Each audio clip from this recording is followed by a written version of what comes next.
అమ్మా నీ రిపోర్ట్ లో షుగర్ అని వచ్చింది, నువ్వు స్వీట్లు తినడం మానేయాలి. గుడ్డొచ్చి పిల్లని ఎక్కిరిచ్చిందంట. నాకు తెలియకడుతాను అబ్బాయి, 300 షుగరా? కమ్మగా రోజుకు 4 స్వీట్లు తినలేని బతుక ఆ మాత్రం గుప్పెడ షుగర్ ఉంటే తప్పేంటి? హలో అక్కాయ్, నాకు బీపీ ఎక్కువ ఉందిట, అందుకని పచ్చళ్ళు ముట్టుకోకూడదుట.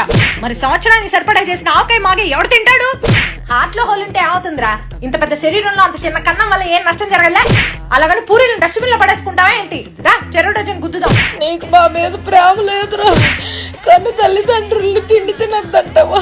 ఇవన్నీ దొంగ రిపోర్టులు రా అయ్యా. నా మాట విను, నీ నెత్తి మీద షటకోపం పెడుతున్నారా హాస్పిటల్ వాళ్ళు. వీడి పెళ్ళం పద్ధతి మాకేం నచ్చలా, అన్నం మానేయమంటున్నారు. అవేవో రాగులంట, కొర్రలంట, సావులంట, మన సావిట్లో గేదెలు పెట్టాల్సిన వస్తువులన్నీ మాకు పెట్టాలని చెప్తున్నారు. ఇప్పుడు 103 జ్వరం ఉంటే ఏమైపోయిందిరా? పండగ పూట పాచిలు దులుపుకోకుండా ఉంటావా ఏంటి? ఎంతో మందికి సహాయం చేసిన మంచి గుండెరా మీ నాన్నది. అలాంటి గుండెకి స్టంట్ అయ్యాలంటే నేను ఒప్పుకోను. కాఫీ టీలు మానేయమనే బదులు మాకింత కప్పులో విషం పోసి అప్పుడైనా ప్రశాంతంగా పోతాం.